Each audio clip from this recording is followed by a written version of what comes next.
शिदले, नमस्ते. This is Vijayalatha and welcome to our channel Victorious Creeper. तो आज हम भवचक्र के विषय में सीखेंगे.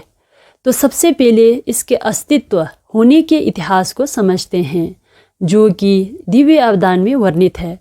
उसमें कहा गया है कि एक समय राजा बिंबिसार राजा उदयन के द्वारा दिए गए कीमती रत्नों से बना एक कवच के बदले में कुछ विशिष्ट उपहार ना दे पाने के कारण वो उदास थे. तो वो सुझाव लेने के लिए बुद्ध के पास गए और बुद्ध ने उनसे कहा कि आप अपने राज्य के सबसे प्रसिद्ध कलाकार को बुलाएं. तो उस कलाकार को भगवान बुद्ध ने भवचित्र बनाने की शिक्षा दी. तब राजा बिंबिसार ने इस भवचित्र को बेन के रूप में राजा उदयन को दिया. उन्होंने इस चित्रकारी के विभिन्न चित्रों को देखकर उसके अर्थ तथा महत्व को गहराई से विचार करना शुरू किया. तो फलस्वरूप राजा उदयन ने बुद्धत्व के मार्ग से जुड़कर एक उच्च पद की प्राप्ति की. फिर बुद्ध ने संघ से कहा कि इस भवचित्र को समस्त मठों के प्रवेश द्वार पर लगाएं और जो भी तीर्थयात्री दर्शन के लिए आए तो इस भवचित्र के विषय में परिचय. यह चित्र बौद्ध धर्म के एक महत्वपूर्ण विषय के बारे में बताता है, जो इस संसार का प्रतीक है और साथ ही ये प्रतीति समुत्पाद अर्थात कार्य कारण या हेतु फल के 12 निदानों को भी दर्शाता है. इस चित्र का निर्माण इसलिए किया गया है कि संसार के इस जटिल प्रणाली को सामान्य लोग सरलता से समझ सके. बौद्ध धर्म में सृष्टि का निर्माण किसी सृष्टिकर्ता से नहीं, अपितु कार्य कारण या अन्य शब्द में कहे तो प्रतीति समुत्पाद के द्वारा माना जाता है. मनुष्य जैसा कर्म करता है उसी के अनुरूप फलों को भी प्राप्त करता है. अच्छे कर्मों का फल अच्छा और बुरे कर्मों का फल बुरा प्राप्त करता है और इन्हीं कर्मों से इस भव का निर्माण होता है, जो कि 6 गति क्रमशः देव, मनुष्य, असुर, नरक, प्रेत और तिर्यक है. इसलिए इस भवचित्र से हमें संसार के कार्य प्रणाली की जानकारी ही नहीं, बल्कि हमें भवचक्र से मुक्त होकर निर्वाण प्राप्ति के लिए भी सिखाता है. तो अब हम लोग इस चित्र में चित्रित प्रत्येक चित्रों के अर्थ को जानेंगे. भवचक्र चित्र का परिचय. जैसा कि आप लोगों ने बौद्ध मठ में जाते हुए मुख्य द्वार पर लगे इस भवचक्र के चित्र को अवश्य ही देखा होगा, जिसमें एक रौद्र आकृति अपने नुकीले दांत से भवचक्र को जकड़े रखता है. चित्र के दाएं ओर बुद्ध जो पूर्ण चंद्रमा की ओर संकेत करते हुए अंकित किया है. इस चक्र के विषय में कहा जाए तो इस भवचित्र में 4 परत होते हैं. भीतर के 3 चक्र जो केंद्र से बाहर की ओर जाता है, जिससे हमें ये ज्ञात होता है कि विष रूपी 3 दोष राग, मोह और द्वेष के कारण हम पुण्य और पाप कर्म करते हैं. इस कर्म और फल को हम कर्म के रूप में जानते हैं. इन्हीं कर्मों के द्वारा 6 गति उत्पन्न होता है, जो संसार के विभिन्न दुखों को दर्शाता है. तो चलिए अब हम इसे विस्तार पूर्वक समझते हैं. प्रथम चक्र. ये चक्र सबसे भीतर वाला है, जिसमें क्रमशः 3 जानवर है, सूअर, पक्षी और सांप, जो मोह, राग और द्वेष 3 कलेशों का प्रतीक है, जिसे प्रायः विष भी कहा जाता है. ये 3 क्लेश प्रत्येक प्राणियों में विद्यमान रहता है.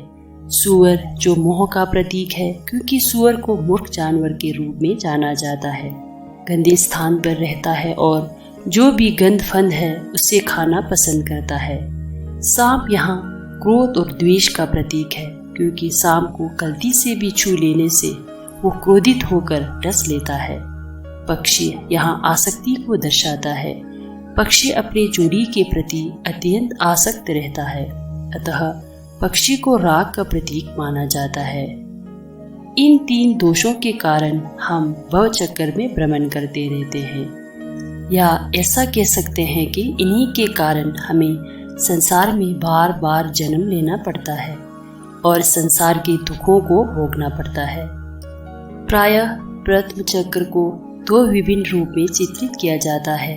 पहला, जिसमें सांप और पक्षी दोनों ही सूअर के मुंह से निकलता दर्शाया जाता है, जिसका भाव यह है कि सभी प्रकार के दोष जैसे राग और द्वेष अंततः मोह के कारण से ही उत्पन्न होता है। दूसरा, जिसमें एक जानवर दूसरे के मुख से निकलता दर्शाया जाता है और ये एक चक्र बनाता है, जिसका अर्थ है कि तीनों दोष एक दूसरे को उत्पन्न करते हैं। दूसरे चक्र को मध्य से दो भागों में बांटा जाता है, जिसे सफेद और काले रंग से चित्रित किया जाता है। यहाँ सफेद रंग पुण्य और कुशल कर्मों को दर्शाता है और काला रंग पाप और अकुशल कर्मों को दर्शाता है, जो तृष्णा और अविद्या से उत्पन्न होता है। प्रत्येक भाग में 3-3 आकृतियां दिए जाते हैं। सफेद अर्धचक्र दक्षिण की ओर घूमा होता है, जिसमें सबसे नीचे मनुष्य, उससे ऊपर असुर और उससे ऊपर देव या देवी रहते हैं। ये 3 गति, जिसे सुगति भी कहा जाता है, और ये पुण्य के संचय करने से प्राप्त किया जाता है, जो 6 गतियों में से श्रेष्ठ है। काले रंग का आधा चक्र, जो दक्षिण की ओर ऊपर से नीचे की ओर घूमा है, जिसमें पहला पशु, दूसरा नर प्राणी और तीसरा प्रेत है, जो नीचे की ओर जाते हुए दर्शाया गया है। ये 3 संसार में बुरा जन्म कहलाता है, जिसे दुर्गति कहा जाता है, जो पाप और अपुण्य कर्म से प्राप्त होता है। तीसरा चक्र जिसे 5 या 6 भागों में बांटा होता है, जो संसार की 6 गति देव, असुर, मनुष्य, पशु, प्रेत और नर प्राणी को दर्शाता है।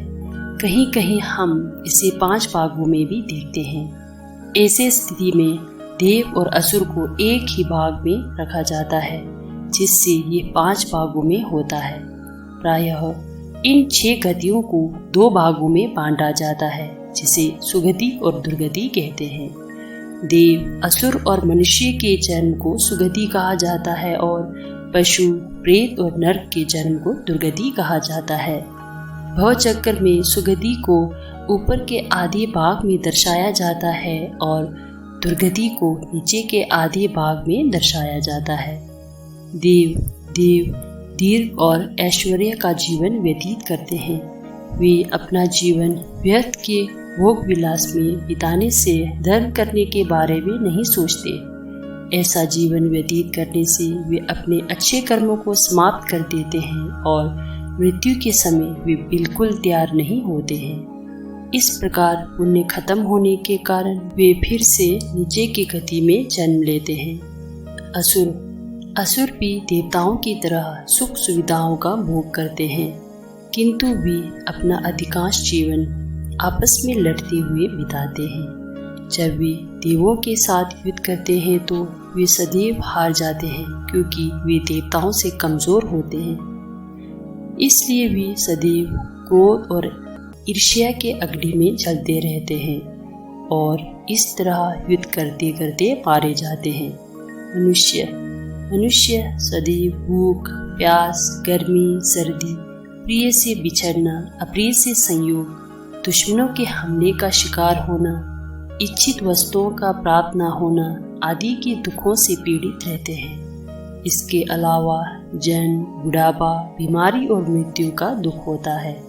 फिर भी मनुष्य का जन्म सबसे अच्छा माना जाता है, जिसमें वह धर्म का अनुसरण कर सकता है, जिसमें वह सदैव सुख में लिप्त नहीं रहता और न ही सदैव दुख भोगता है। भवचक्र में नीचे के आधे हिस्से में दुर्गति को दर्शाया जाता है। ये 3 है। तिर्यक गति प्रायः जीव जंतुओं में एक दूसरे पर आक्रमण और खा जाने का भय और दुख होता है। वे सदैव भय में जीवन व्यतीत करते हैं। पालतू जानवरों में मनुष्य के अत्याचार का दुख होता है, जैसे जानवरों का खाने के लिए मारा जाना, काम कराने के लिए प्रयोग करना आदि है। प्रेतों को सदैव भूख और प्यास का कष्ट होता है। वे सदैव खाने और पानी की तलाश में भटकते रहते हैं। जब वे खाने के निकट पहुंचते हैं तो वो गायब हो जाता है। ये एक मृग तृष्णा की तरह होता है। दूर से वे पानी को देखते हैं, किंतु नजदीक आते ही पानी सूख जाता है। प्रेतों का पेट बहुत बड़ा होता है और गला पतला होता है। जब कभी उन्हें कुछ प्राप्त हो जाने पर भी भोजन गले से उतरते हुए अत्यधिक जलन होता है। नरक प्राणी असहनीय कष्टों को सैकड़ों वर्षों तक झेलते रहते हैं।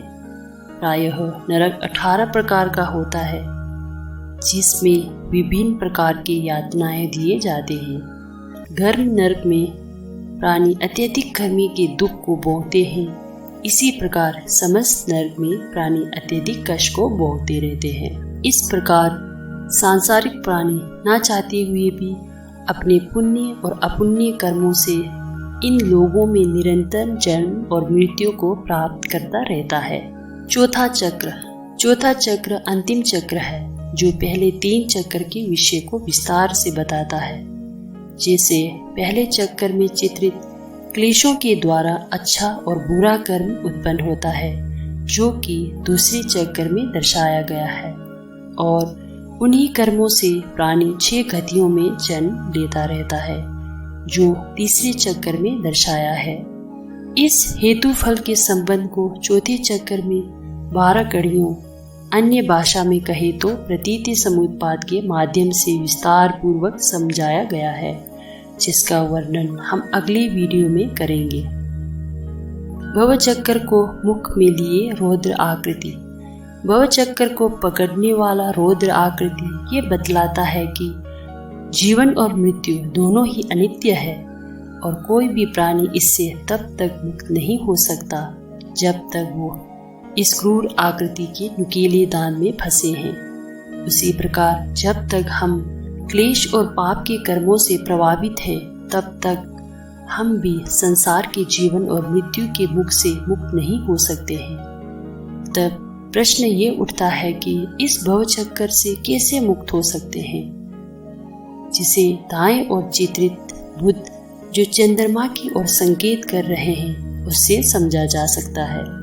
दाएं ओर का बुद्ध भवचक्र में पीड़ा और कष्ट भोग रहे प्राणियों को यही लगता है कि कैसे इस दुख का अंत किया जाए, कैसे इस दुख से मुक्त हो।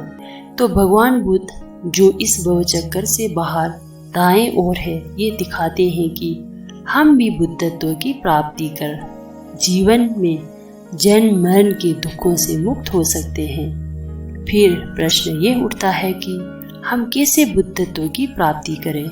इसके बारे में हमें उनके सामने चंद्रमा से पता चलता है।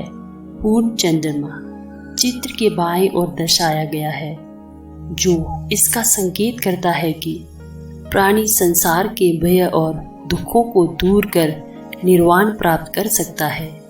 पूर्ण चंद्रमा को इसलिए दर्शाया जाता है क्योंकि ये अधूरा नहीं है और ना ही इसमें किसी प्रकार का दाग आदि। इसी प्रकार बुद्ध का मार्ग भी संपूर्ण और दोषों से रहित है, जिस मार्ग पर चलकर प्राणी अपने अविद्या को दूर कर बुद्धत्व को पा लेते हैं। तो आज की इस वीडियो में हमने भवचक्र के प्रथम 3 चक्र के विषय में जाना है।